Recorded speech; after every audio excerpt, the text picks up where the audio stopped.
नमस्कार दोस्तों, आप लोगों का फिर से स्वागत करता हूं आपके अपने हिंदी बिब्लियोफाइल चैनल पर। उम्मीद करता हूं कि आपको ये ऑडियो बुक की सीरीज पसंद आ रही होगी। आपको ये सीरीज पसंद आ रही है या नहीं, इसकी जानकारी आप इस वीडियो में लाइक और कमेंट करके बता सकते हैं। और हाँ, आप हमें ये भी बता सकते हैं कमेंट में कि आपको अगली ऑडियो बुक किस पुस्तक की चाहिए। और आप लोगों को शुक्रिया भी करता हूँ कि आपने हमें इतना प्यार और सपोर्ट दिया। और उन सबों को तहे दिल से शुक्रिया करता हूँ जिन्होंने उस समय सपोर्ट दिखाया जब मेरे चैनल पर कॉपीराइट स्ट्राइक पड़ा था और कुछ ऑडियो बुक्स को यूट्यूब से रिमूव भी कर दिया गया था। और हाँ, आप हमें हमारे अगले अचीवमेंट के लिए सपोर्ट करें, जो कि है 500 सब्सक्राइबर्स का। और हमें उम्मीद है कि आप इसमें मदद जरूर करेंगे। तो चलिए शुरू करते हैं। जैसा कि हम द साइकोलॉजी ऑफ मनी पुस्तक की ऑडियो बुक कर रहे हैं, जो कि मॉर्गन हॉसेल के द्वारा लिखी गई है। और इस वीडियो में हम इसका अध्याय 11 करेंगे, जो कि है यथोचित और तर्कशील। आप कोई स्प्रेडशीट नहीं है, आप एक इंसान हैं, एक पेचीदा भावुक इंसान। ये समझने में मुझे जरा समय लगा, लेकिन जब समझ में आया मैं जान गया यह वित्त का सबसे महत्वपूर्ण भाग है। और इसके साथ एक और चीज बहुत महत्वपूर्ण है, लेकिन अनदेखी रह जाती है। वित्तीय निर्णय लेते समय रूखेपन से तर्कशील होने का उद्देश्य न रखें। सिर्फ पर्याप्त रूप से यथोचित होने का प्रयत्न करें।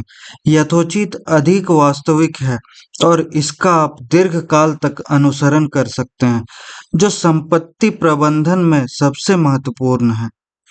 यह समझाने के लिए कि मैं क्या कहना चाह रहा हूँ, मैं आपको एक ऐसे व्यक्ति की कहानी सुनाता हूँ जिसने मलेरिया का इलाज सिफिलिस से करने की कोशिश की।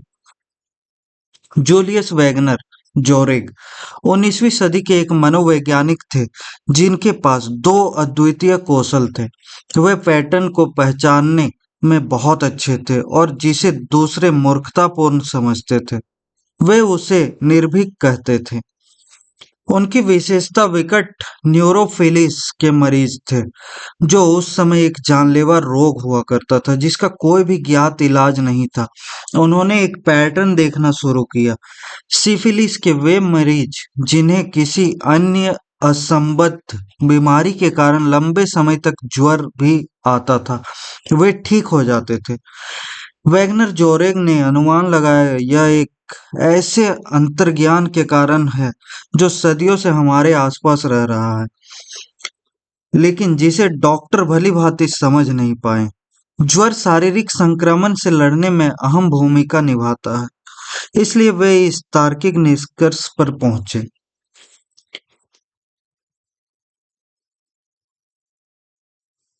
1900 के दशक की शुरुआत में वैगनर जोरेग ने मरीजों को टाइफाइड, मलेरिया और चेचक के कम प्रबलता वाले इंजेक्शन देना शुरू कर दिया, जिससे उन्हें इतना तेज ज्वर आ सके जो उनके सिफिलिस को खत्म कर दे। यह उतना ही खतरनाक था जितना सुनाई पड़ता है। इस इलाज से उनके कुछ मरीजों की मृत्यु हो गई। अंततः वे मलेरिया के एक क्षीण रूप से के इंजेक्शन का प्रयोग करने लगे, क्योंकि कुछ दिन के भयंकर ज्वर के बाद इसे क्विनिन से ठीक किया जा सकता था। कुछ दुखद प्रयत्न त्रुटि विधि के बाद उनका परीक्षण काम करने लगा। वैगनर जोरेग ने सूचित किया कि 10 में से 6 सिफिलिस मरीज मलेरिया थेरेपी मलेरियोथेरेपी से ठीक हो गए।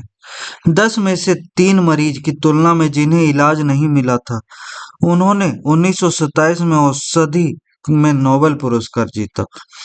अब संस्था के अनुसार वह मुख्य कार्य जो वैगनर जोरेग ने अपने पूरे कार्यकाल में किया, वह ज्वर को प्रवृत्त कर एक मानसिक रोग का इलाज करने का प्रयत्न था। शुक्र है पेनिसिलिन ने अंततः सिफिलिस के लिए मलेरियोथेरेपी को अप्रचलित कर दिया, लेकिन वैगनर जोरेग इतिहास में ऐसे एकमात्र डॉक्टर हैं जिन्होंने न सिर्फ संक्रमण से लड़ने में ज्वर की भूमिका को पहचाना, बल्कि इसे उपचार के रूप में विहित भी किया। ज्वर से लोग हमेशा से डरते आए हैं क्योंकि यह रहस्यमय होता है। प्राचीन रोम के लोग देवी फेब्रिस की पूजा किया करते थे, जो लोगों की ज्वर से रक्षा करती थी। उन्हें मनाने के लिए मंदिरों में ताबीज रखे जाते थे, इस उम्मीद में के साथ कि ज्वर से बचा जा सके। लेकिन वेगनर जोरिग ने कुछ और ही पाया। ज्वर आकस्मिक उपद्रव नहीं है, वह आरोग्य प्राप्ति में अहम भूमिका निभाता है। संक्रमण से लड़ने में ज्वर की उपयोगिता का अब हमारे पास बेहतर और अधिक वैज्ञानिक प्रमाण है। शरीर के तापमान में 1 डिग्री की वृद्धि से भी कुछ वायरस की प्रतिकृति दर 200 गुना कम हो जाती है। एक NIH लेख के अनुसार अनेकों जांचकर्ताओं ने पाया है कि वे मरीज जिन्हें ज्वर आता है उनके नतीजे बेहतर होते हैं। सिएटल चिल्ड्रंस हॉस्पिटल की वेबसाइट पर माता-पिता को शिक्षित करने के लिए एक खंड है, जिससे वे अपने बच्चों के शरीर के तापमान के थोड़ा सा बढ़ने पर घबराएं नहीं। ज्वर शरीर के प्रतिरक्षी तंत्र को चालू कर देता है। वह शरीर को संक्रमण से लड़ने में सहायता देता है। 100 से 104 फ़ारेनहाइट तक का बुखार बीमार बच्चों के लिए अच्छा होता है। लेकिन यहाँ आकर वास्तविकता विज्ञान के आड़े आ जाती है। ज्वर को पूरे विश्व भर में खराब माना जाता है। टाइलेनोल जैसी दवाइयाँ देकर ज्वर के आते ही उसे कम करने की कोशिश की जाती है। लाखों वर्षों की क्रमागत उन्नति की रक्षात्मक प्रतिक्रिया के बावजूद कोई भी माता-पिता, मरीज, कुछ डॉक्टर और कोई भी दवाई की कंपनी ज्वर को दुर्गति के अलावा किसी और रूप में नहीं देखते, जिससे हर साल में छुटकारा पाना जरूरी है। ये विचार ज्ञात विज्ञान के साथ मेल नहीं खाते। एक शोध बिल्कुल रुक्ष था। ICU में ज्वर का इलाज सामान्य है और संभवतः प्रमाण आधारित अभ्यास के बजाय हठधर्मिता से संबंध रखता है। Centre for the history of medicine के निदेशक हावर्ड मार्कल ने एक बार ज्वर के भय के बारे में कहा था, ये सांस्कृतिक प्रथाएं हैं जो उतनी ही तेजी से फैलती हैं जितना उनके पीछे के संक्रामक रोग। ऐसा क्यों है? अगर ज्वर लाभदायक होता है, हम सार्वभौमिक रूप से उससे लड़ते क्यों हैं? मुझे नहीं लगता यह समझना जटिल है। ज्वर कष्टदायक होता है और लोग कष्ट नहीं झेलना चाहते, बस इतना ही। एक डॉक्टर का उद्देश्य सिर्फ बीमारी का इलाज करना नहीं होता, बल्कि मरीज के लिए जो यथोचित और सहनीय है, उसकी सीमाओं के अनुसार बीमारी का इलाज करना होता है। संक्रमण का मुकाबला करने में ज्वर से थोड़ा लाभ मिल सकता है, लेकिन वह काफी तकलीफ भी पहुंचाता है, और मैं डॉक्टर के पास इसलिए जाता हूं कि यह तकलीफ कम हो। कंबल के अंदर ठिठुरते हुए मैं ऐसी किसी शोध की परवाह नहीं कर सकता। अगर आपके पास ऐसी कोई गोली है जो इस बुखार को कम कर सके, तो फौरन दे दीजिए। अगर आपको कोई संक्रमण है, तो ज्वर आने की चाह रखना तर्कशील हो सकता है, लेकिन यथोचित नहीं। इस तत्व ज्ञान तर्कशील होने के बजाय यथोचित होने का प्रयास करना को संपत्ति संबंधी निर्णय लेते समय अधिक से अधिक लोगों को ध्यान में रखना चाहिए। शैक्षणिक वित्त गणितीय रूप से इष्टतम निवेश कार्य नीतियों को ढूंढने के लिए समर्पित है। मेरा अपना मत यह है कि वास्तविक संसार में लोगों को गणितीय रूप से इष्टतम कार्यनीति की आवश्यकता नहीं होती। उन्हें वह कार्यनीति चाहिए होती है जो उन्हें रात में चैन की नींद सोने दे। हैरी मार्कोविच ने जोखिम और प्रतिफल के बीच का गणितीय लेन-देन खोजने के लिए नोबेल पुरस्कार जीता। उनसे एक बार पूछा गया कि वे अपना खुद का पैसा कैसे निवेश करते थे, और उन्होंने 1950 में अपने पोर्टफोलियो के आवंटन का ऐसे वर्णन किया जब उनके मॉडल पहली बार विकसित हुए थे। मैंने अपनी व्यथा की कल्पना की कि अगर स्टॉक मार्केट ऊपर जाए और मैं उसमें ना रहूं, या फिर अगर वह बहुत अधिक नीचे चला जाए और मैं पूरी तरह से उसमें रहूं। मेरा लक्ष्य भविष्य में होने वाले पछतावे को कम करना था। इसलिए मैंने अपने अंशदान को बॉन्ड और इक्विटी के में बराबर बांट दिया। मार्कोविट्ज ने फलतः मिश्रण में विविधता उत्पन्न करके अपनी निवेश कार्यनीति बदल दी। लेकिन यहाँ पर दो बातें महत्वपूर्ण हैं। पहली यह कि भविष्य में होने वाले पछतावे को कम करने को कागज पर तर्कसंगत ठहराना कठिन है, लेकिन वास्तविक जीवन में उचित ठहराना आसान है।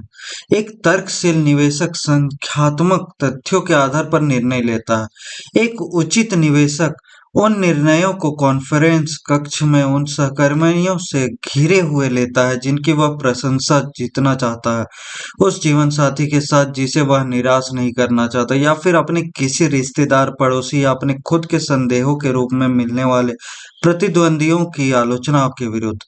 निवेश का एक सामाजिक पहलू भी होता है जो सिर्फ वित्तीय लेंस के द्वारा देखने पर अनदेखा रह जाता है। दूसरी बात यह है कि यह ठीक है, जेसन ज्विग, जिन्होंने वह साक्षात्कार किया जिसमें मार्कोविट्ज ने अपने निवेश का वर्णन किया था, बाद में विचार करते हुए बोले, मेरा अपना मत यह है कि लोग ना तो तर्कशील होते हैं और ना ही तर्कहीन। हम मनुष्य हैं। जितनी जरूरत हो हम उससे अधिक जोर डालकर सोचना नहीं चाहते, और हमारे ध्यान पर निरंतर मांगे रहती हैं। इस नजरिए से देखा जाए तो इसमें आश्चर्य की कोई भी बात नहीं है कि आधुनिक पोर्टफोलियो सिद्धांत के अन्वेषक ने अपना खुद का शुरुआती पोर्टफोलियो अपने अनुसंधान पर बिना अधिक ध्यान दिए बनाया। इसमें भी कोई आश्चर्य नहीं है कि बाद में उन्होंने इसे ठीक कर दिया। मार्कोविट्ज ना तो तर्कशील है और ना ही तर्कहीन, वे उचित हैं। वित्त में जो बात अक्सर अनदेखी रह जाती है वह यह है कि तकनीकी रूप से सही होकर भी कुछ संदर्भगत रूप से निरर्थक हो सकता है। 2008 में येल के दो अनुसंधानकर्ताओं ने एक शोध प्रकाशित किया जिसके अनुसार युवा बचतकर्ताओं को स्टॉक खरीदते समय अपने सेवानिवृत्ति खातों को 2 से 1 के मार्जिन से बढ़ाना चाहिए। अपनी संपत्ति के हर $1 के लिए $2 का ऋण। यह दर्शाता है कि उम्र बढ़ने के साथ साथ निवेशकों का यह लीवरेज कम होता जाता है, जिसके कारण एक युवा बचतकर्ता अधिक जोखिम उठा सकता है और मार्केट की भीषण उथल-पुथल को झेल सकता है, और उम्र बढ़ने पर यह कम हो जाता है। अगर इस लाभ का इस्तेमाल करके भी आप युवावस्था में पूरी तरह से बर्बाद हो जाएं, यदि आप 2 से 1 का मार्जिन लेकर चल रहे हैं तो मार्केट में 50% गिरावट आपके पास कुछ नहीं छोड़ेगी। शोधकर्ताओं ने दर्शाया कि फिर भी दीर्घकाल में बचतकर्ता अच्छा प्रदर्शन कर सकते हैं अगर वे बर्बाद होने के अगले ही दिन वापस उठ खड़े हों, योजना का अनुसरण करें और अपने 2 से 1 के खाते में बचत करते रहें। यह गणित कागज पर काम करता है, यह एक तर्कशील कार्यनीति है, लेकिन यह लगभग बेतुके रूप से अनुचित है। कोई भी सामान्य व्यक्ति अपनी सेवानिवृत्ति खाते के पूरे 100% को हवा में जाते देख इतना प्रभावित नहीं रह सकता कि अडिग रूप से कार्यनीति का पालन करता रहे। वे शायद हार मान लेंगे या दूसरा विकल्प ढूंढेंगे और शायद अपने वित्तीय सलाहकार के विरुद्ध कार्रवाई करेंगे। अनुसंधानकर्ताओं ने तर्क दिया कि उनकी कार्यनीति का प्रयोग करते समय अपेक्षित सेवानिवृत्ति संपत्ति जीवन काल निधि की तुलना में 90% अधिक होगी। यह 100% कम उचित भी है। असल में अनुचित दिखने वाले निर्णयों का समर्थन करने का एक तर्कशील कारण है। यह रहा एक, मान लेते हैं आपको अपने निवेश से काफी लगाव है। यह कोई रूढ़िवादी सलाह नहीं है। यह कहना निवेशकों के लिए सम्मान के तमगे जैसा है कि वे अपने निवेश को लेकर भावनाहीन हैं, क्योंकि यह तर्कसंगत प्रतीत होता है। लेकिन अगर अपनी कार्यनीति और स्टॉक को लेकर भावनाओं की कमी इस संभावना को बढ़ाती है कि जब वे कठिन प्रतीत होंगे, आप उनसे दूर हट जाएंगे। जो तर्कशील सोच जैसा दिख रहा है, वह देनदारी बन जाएगा। उचित निवेशक जो अपनी तकनीकी रूप से त्रुटिपूर्ण कार्यनीतियों से लगाव रखते हैं, उनके पास यह लाभ होता है कि उनकी अपनी कार्यनीतियों के साथ टिके रहने की संभावना अधिक होती है। कुछ ऐसे वित्तीय परिवर्तित कारक भी हैं जो शुरुआती वर्षों में किसी कार्यनीति से प्रतिबद्धता की तुलना में कार्य निष्पादन से अधिक सहसंबद्ध होते हैं। दोनों कार्य निष्पादन की मात्रा और समय के अंतराल में उसे वश में करने की संभावना। ऐतिहासिक रूप से यूएस मार्केट में पैसा बनाने की संभावना एक दिन के अंतराल में 50-50, एक वर्ष के अंतराल में 68%, 10 वर्ष के अंतराल में 88% और अब तक 20 वर्ष के अंतराल में 100% है। कुछ भी जो आपको इस खेल में बनाए रखे वह महत्वपूर्ण रूप से लाभदायक है। अगर आप वह करिए जो आपको पसंद हो को एक खुशहाल जीवन की कुंजी के रूप में देखते हैं, तो यह एक खाली फॉर्च्यून कुकी की सलाह जैसा लगेगा। अगर आप इसे ऐसी चीज के तौर पर देखते हैं जो सफलता को आपकी ओर मोड़ने की संभावना के लिए आवश्यक स्थिरता प्रदान करे, आप देख पाते हैं कि यह आपकी वित्तीय कार्यनीति का सबसे महत्वपूर्ण भाग होना चाहिए। अगर आप एक ऐसी होनहार कंपनी में निवेश करते हैं जिसकी आपको कोई परवाह नहीं, जब सब अच्छा जा रहा हो तो आप लाभ उठा सकते हैं, लेकिन अगर अपरिहार्य रूप से पासा पलट जाए तो आप अचानक ऐसी कंपनी के कारण घाटा झेल रहे होंगे जिसमें आपको कोई दिलचस्पी नहीं। यह एक दोहरा बोझ है और सबसे कम प्रतिरोध का रास्ता यह है कि कुछ और चुनाया जाए। अगर आप इस कंपनी को लेकर शुरू से ही उत्साहपूर्ण हैं, आपको उनका मिशन, उत्पाद, टीम, विज्ञान या कुछ भी पसंद है, जब अपरिहार्य बुरा समय आएगा और आप पैसा गंवा रहे होंगे या कंपनी को सहायता की आवश्यकता होगी, कम से कम इस बात से काम चल जाएगा कि आप किसी अर्थपूर्ण उद्यम का भाग होने जैसा अनुभव करेंगे। यह एक ऐसा आवश्यक अभिप्रेरक हो सकता है जो आपको हार मानकर दूसरी ओर मुड़ने से रोकेगा। ऐसी और भी अन्य परिस्थितियां होती हैं जहां संपत्ति को लेकर तर्कशील होने के बजाय यथोचित होना ठीक है। एक सुप्रलेखित देसी पक्षपात है जिसके अनुसार लोग जिस देश में रहते हैं वहीं की कंपनियों में निवेश की वरीयता देते हैं और पृथ्वी की बाकी 95% कंपनियों को अनदेखा कर देते हैं। यह तर्कशील नहीं है जब तक आप यह ना सोचें कि निवेश का मतलब अजनबियों को अपना पैसा देना है। अगर सुपरिचय आपको उन अजनबियों को समर्थन देते रहने के लिए वह पहला कदम लेने में सहायता करता है, यह अथोचित है। डे ट्रेडिंग और अलग अलग स्टॉक खरीदना अधिकतर निवेशकों के लिए तर्कसंगत नहीं होता। संभावना भारी रूप से आपकी सफलता के विरुद्ध होती है, लेकिन ये दोनों छोटी मात्रा में यथोचित हैं।